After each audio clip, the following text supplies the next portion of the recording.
ഏതാണ്ട് ഒരു 3 വർഷങ്ങൾക്ക് മുൻപാണ് അഭിനന്ദ പിതാവ് മൂലമ്പള്ളി ഇടവകയുടെ ഇടയനായി എന്നെ അവരോധിച്ചത്.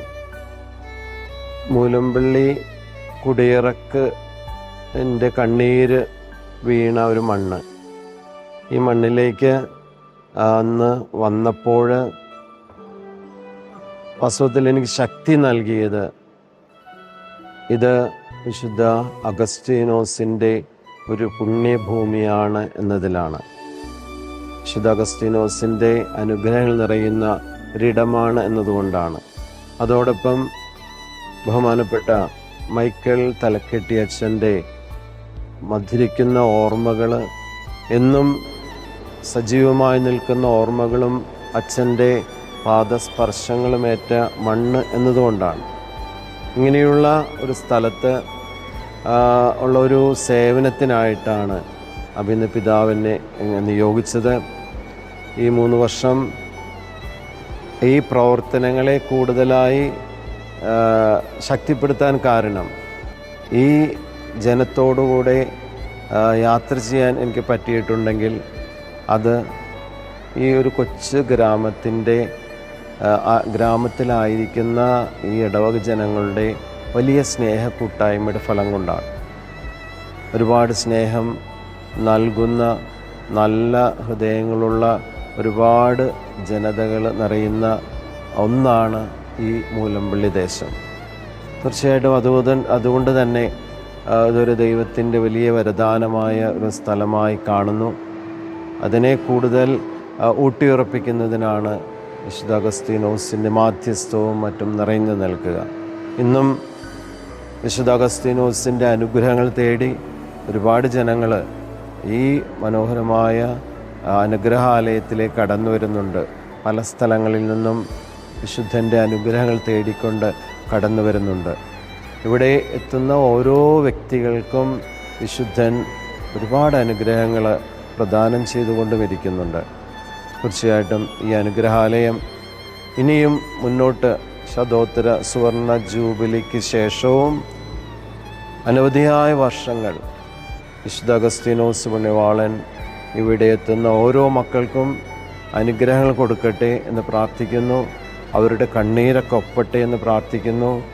അവർക്ക് ജീവിതത്തിന് ശക്തിയായി മാറട്ടെ എന്ന് പ്രാർത്ഥിക്കുന്നു.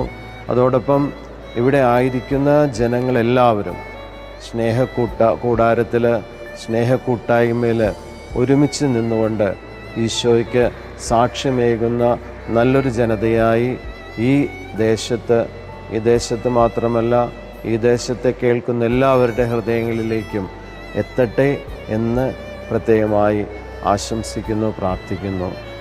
ഏതാണ്ട് 70ഓളം വരുന്ന പ്രസിദ്ധന്മാർ അവർ ഈ അൾത്താരയിൽ ഒരു കാലത്ത് അൾത്താര ബാലകരായി സേവനം ചെയ്ത് കടന്നുപോയ ആ ഓൾട്ടർ ബോയ്സ് ഇന്ന് ജീവിതത്തിൻ്റെ പല പല മേഖലകളിൽ പല പല സ്ഥലങ്ങളിൽ ആയിരിക്കുന്നവരാണ്.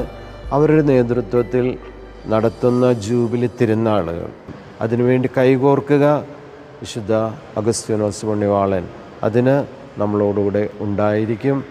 വിശുദ്ധൻ്റെ അനുഗ്രഹങ്ങൾക്കായി പ്രാർത്ഥിക്കുകയും ചെയ്യാം.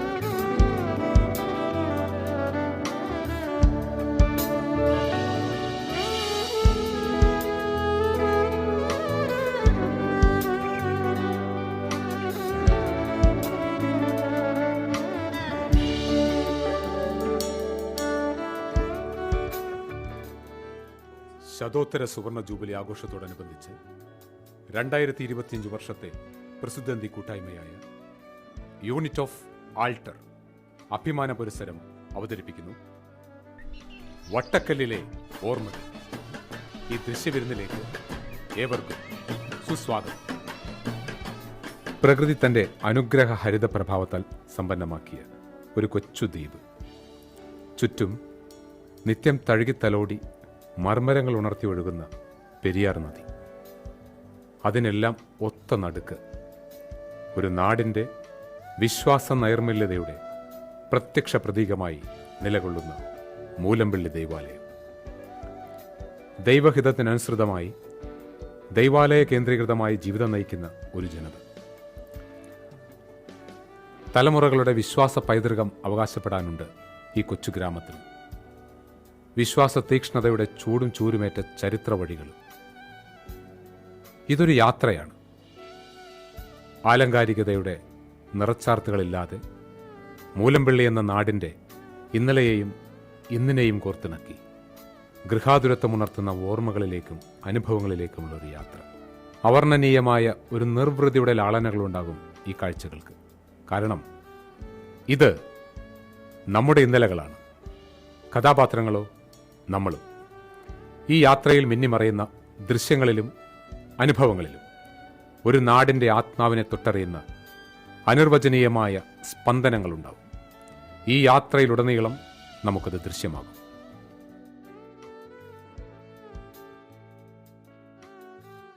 പണ്ട് പണ്ട് നമ്മുടെ മൂലംപള്ളി എന്ന കൊച്ചു ഗ്രാമം ഒരു ദ്വീപായിരുന്നു. അന്ന് വണ്ടിയും വാഹനവും ഒന്നും ഉണ്ടായിരുന്നില്ല.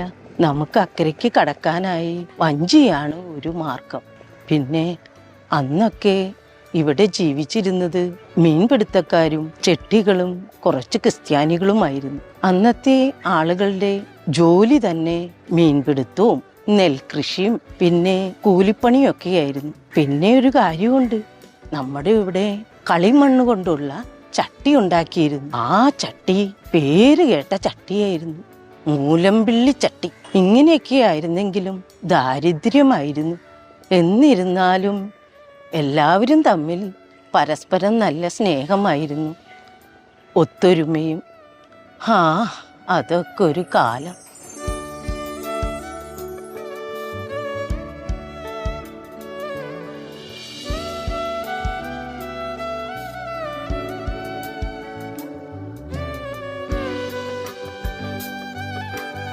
നാഗരികതയുടെ തൊട്ടുതീണ്ടലേൽക്കാതെ നഗരപരിധികൾക്കിപ്പുറം ഒറ്റപ്പെട്ട് കിടക്കുന്ന ഒരു കൊച്ചു ദ്വീപ് മൂലംപള്ളി. മൂലംപള്ളിക്ക് ആ പേര് വരുവാനുള്ള കാരണങ്ങളെപ്പറ്റി കാർന്നോർമാർ രസകരമായ പല കഥകളും പറയുമെങ്കിലും ആധികാരികമായും തർക്കരഹിതമായും അത് പ്രസ്താവിക്കപ്പെടാനുള്ള തെളിവുകൾ ഇന്നും അന്യമാണ്. ക്രിസ്ത്യൻ മിഷണറിമാരാൽ പരിവർത്തനം ചെയ്യപ്പെട്ട ഒരു കൂട്ടം മുക്കുവന്മാരും ചെട്ടി വിഭാഗക്കാരും മാത്രമാണ് ആദ്യകാലങ്ങളിൽ ഈ ദ്വീപിൽ അധിവസിച്ചിരുന്നതെന്ന് പറയപ്പെടുന്നു. 18ാം ശതകത്തിലെ ടിപ്പുവിൻ്റെ പടയോട്ട കാലത്ത് കുന്നംകുളത്തു നിന്നും വന്ന പനക്കൽ കുടുംബം ഇവിടെ താമസമാക്കി.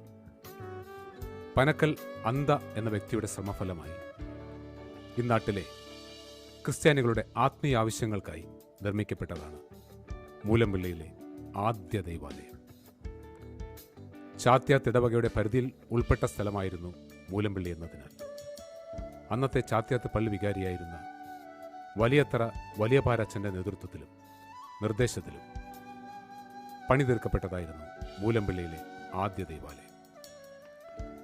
1875 പണി പൂർത്തിയാക്കിയ പള്ളിയുടെ മധ്യസ്ഥനായി വിശുദ്ധ അഗസ്തീനോസ് പുണ്യവാനെ പ്രതിഷ്ഠിക്കുകയായിരുന്നു.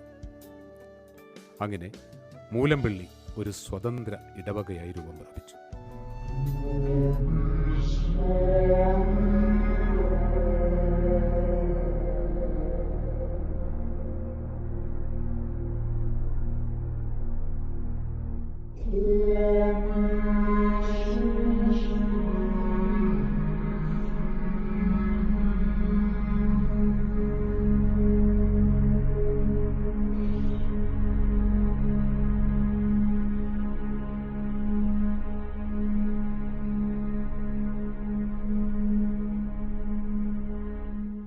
ആദ്യകാലത്ത് ചിറ്റൂർ, ചെറിയ കടമക്കുടി എന്നീ പ്രദേശങ്ങൾ മൂലംപള്ളി ഇടവകയുടെ ഭാഗമായിരുന്നു.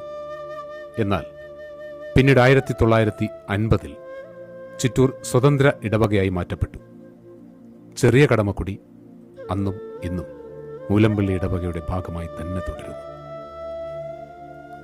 സൂര്യൻ തൻ്റെ പൊൻകിരണങ്ങൾ വിതറി ഭൂമിയെ പ്രകാശപൂരിതമാക്കുന്ന പ്രഭാത വർണ്ണനകൾ മൂലമ്പള്ളിയുടെ പഴയ കാലത്തെ സംബന്ധിച്ച് അന്യമാണ്. മൂലമ്പള്ളിയുടെ ഓരോ പ്രഭാതവും അതിലും എത്രയോ നേരത്തെ ആരംഭിച്ചിരുന്നു. പുലർച്ചെ 4 മണിയോടടുപ്പിച്ച് ഉണർന്നൊരു കാലിച്ചായ കുടിക്കാൻ പള്ളിക്കടവിലെ ചായക്കടയിലേക്ക് എത്തുന്നവരുടെ കൈകളിൽ ഓരോ തൂക്കുപാത്രവും കരുതുമായിരുന്നു. വീട്ടിൽ പ്രായം ചെന്നവർക്കും സ്ത്രീകൾക്കും കൂടെ ചായ വാങ്ങിക്കൊടുക്കാനുള്ള കരുതലിൻ്റെ പുലർക്കാല കാഴ്ചകളോടെ മൂലമ്പള്ളിക്കാരുടെ ദിവസം ആരംഭിക്കുകയാണ്. അവരോടൊപ്പം ഉണരുന്ന സ്ത്രീകൾ വീട്ടിൽ അടുപ്പ് കത്തിക്കുന്ന തിരക്കിലേക്ക്.